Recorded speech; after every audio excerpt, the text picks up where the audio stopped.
Royal Family Records. It's why expect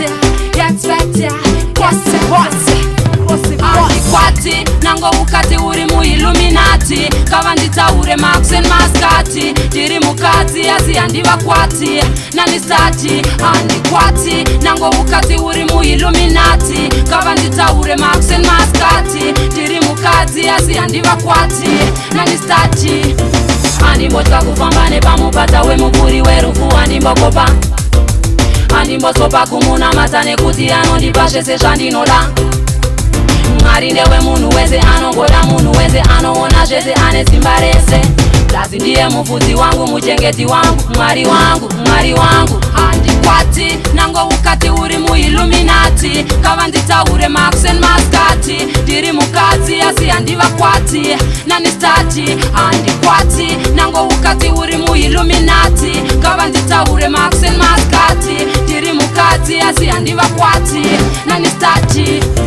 Pana kila tivaridzire ipfuzi Confuse iva waregera gunshot Check you, hatina limit Decide motion, radical beauty Tafine hada, hatina defeat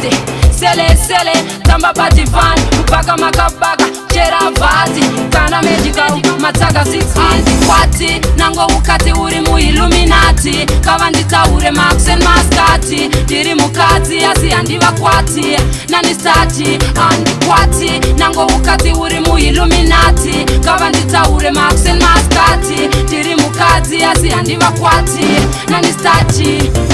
Andimbotka kufamba nepamupata wemuvuri werufu andimbokopa Andimbosopa kumunamata nekuti anondipa zvese zvandinoda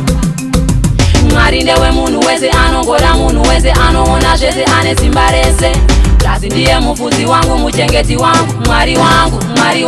Handikwati nango ukati uri mu Illuminati kava nditaure Marks and Maskati ndiri mukati asi handiva kwati nani stati Handikwati nango ukati uri mu Illuminati kava nditaure Marks and Maskati ndiri mukati asi handiva kwati nani stati Handikwati nango ukati uri mu Illuminati kava nditaure Marks and Maskati ndiri mukati asi handiva kwati nani stati Handikwati nango ukati uri mu Illuminati kava nditaure Marks and Maskati ndiri mukati asi handiva kwati nani stati